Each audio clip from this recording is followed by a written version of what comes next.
Hello friends, എല്ലാവർക്കും അർച്ചന ചേച്ചി LLB സീരിയലിന്റെ ലേറ്റസ്റ്റ് പ്രൊമോ റിവ്യൂയിലേക്ക് സ്വാഗതം. അങ്ങനെ അർച്ചനയും ജെകെയും തമ്മിൽ അടുക്കുന്നത് വിജയ് ശങ്കറിന് ഒട്ടും തന്നെ സഹിക്കുന്നില്ല. അമ്പലത്തിൽ വെച്ച് അർച്ചനയും ജെകെയും തമ്മിൽ വീഴുന്നുണ്ട്. അത് രവിശങ്കർ അങ്ങനെ വിജയ് ശങ്കറിന്റെ അടുത്ത് വന്ന് ഇല്ലാത്ത കഥകൾ കൂടി കൂട്ടിച്ചേർത്തുകൊണ്ട് പറയാണ്. ഇതെല്ലാം കേട്ട് വിജയ് ശങ്കറിന് ആകെ ടെൻഷൻ ആവുന്നുണ്ട്. അങ്ങനെ ഇത് എത്രയും പെട്ടെന്ന് തന്നെ മധുബാലയെ അറിയിക്കണമെന്ന് വിജയ് ശങ്കർ അങ്ങനെ രവിശങ്കറിനോട് പറയാണ്. അതിനുശേഷം എന്റെ ഫോണ് പോലും എടുക്കാതെ വിജയ് ശങ്കർ ആണെങ്കിൽ അർച്ചനയുടെ ഓഫീസിലേക്ക് അർച്ചനയെ കണ്ട് സംസാരിക്കാനായി പോവുകയാണ്.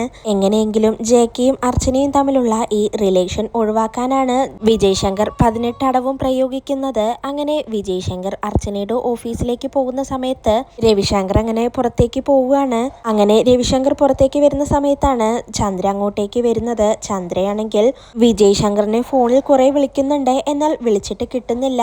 എന്തുപറ്റി വിജയ് ശങ്കറിനെന്ന് അറിയാനായി ചന്ദ്ര അങ്ങനെ ഓഫീസിലേക്ക് എത്തുകയാണ്. രവിശങ്കറിനെ കാണുന്നതും ചന്ദ്ര ചോദിക്കുന്നുണ്ട്, വിജയേട്ടൻ ഇത് എവിടെ പോയി എന്ന് ചോദിക്കുമ്പോൾ രവിശങ്കർ പറയുന്നുണ്ട്, സാറ് ഓഫീസിലില്ല, പുറത്തേക്ക് പോയെന്ന് പറയുമ്പോൾ ചന്ദ്ര വീണ്ടും ചോദിക്കുന്നുണ്ട്, ഫോണ് പോലും എടുക്കാതെ ഓഫീസിൽ നിന്ന് ഈ സമയത്ത് വിജയേട്ടൻ എങ്ങോട്ട് പോയി എന്ന് ചോദിക്കുന്ന സമയത്ത് രവിശങ്കർ ആകെ കിടന്ന് ഉരുളുന്നുണ്ട്. എന്തു പറയണം എന്നറിയാതെ അങ്ങനെ സ്തംഭിച്ചു നിൽക്കുന്ന സമയത്ത് ചന്ദ്ര പറയുന്നുണ്ട്, മര്യാദയ്ക്ക് താൻ സത്യം പറഞ്ഞോ, ശരിക്കും വിജയേട്ടൻ എങ്ങോട്ടാണ് പോയത്, സത്യം പറഞ്ഞില്ലെങ്കിൽ ഇനി താൻ ഈ ഓഫീസിൽ വർക്ക് ചെയ്യില്ലെന്ന് ചന്ദ്ര അങ്ങനെ ഭീഷണിപ്പെടുത്തിക്കൊണ്ട് രവിശങ്കറിനോട് പറയാണ്. ഇത് കേട്ട് രവിശങ്കർ ആണെങ്കിൽ തന്റെ ജോലി പോകുമെന്ന് പേടിച്ചുകൊണ്ട് ചന്ദ്രയോട് സത്യം പറയാണ്.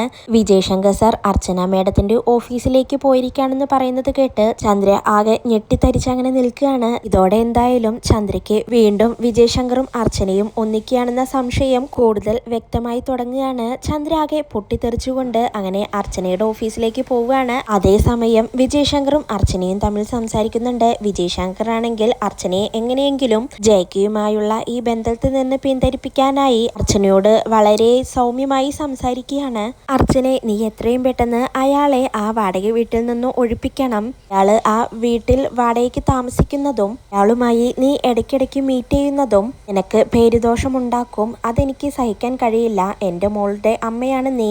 അതുകൊണ്ട് എത്രയും പെട്ടെന്ന് തന്നെ അയാളെ ആ വീട്ടിൽ നിന്നും ഒഴിപ്പിക്കണമെന്ന് വിജയ് ശങ്കർ അങ്ങനെ അർച്ചനയോട് പറയുകയാണ്. ഇതെല്ലാം കേട്ട് അർച്ചനയാണെങ്കിൽ വിജയ് ശങ്കറിനോട് അങ്ങനെ പൊട്ടിത്തെറിക്കുന്നുണ്ട്. എൻ്റെ കാര്യത്തിൽ എന്തിനാണ് നിങ്ങൾ ഇടപെടുന്നതെന്ന് അർച്ചന അങ്ങനെ തിരിച്ചു ചോദിക്കുകയാണ്. ആ സമയത്താണ് അങ്ങോട്ടേക്ക് ആകെ കലിതുള്ളിക്കൊണ്ട് ചന്ദ്ര എത്തുന്നത്. ഇതോടെയാണ് ഇന്നത്തെ പ്രൊമോ അവസാനിക്കുന്നത്. നാളെ പുതിയൊരു എപ്പിസോഡുമായി വീണ്ടും കാണാം. Bye, good night.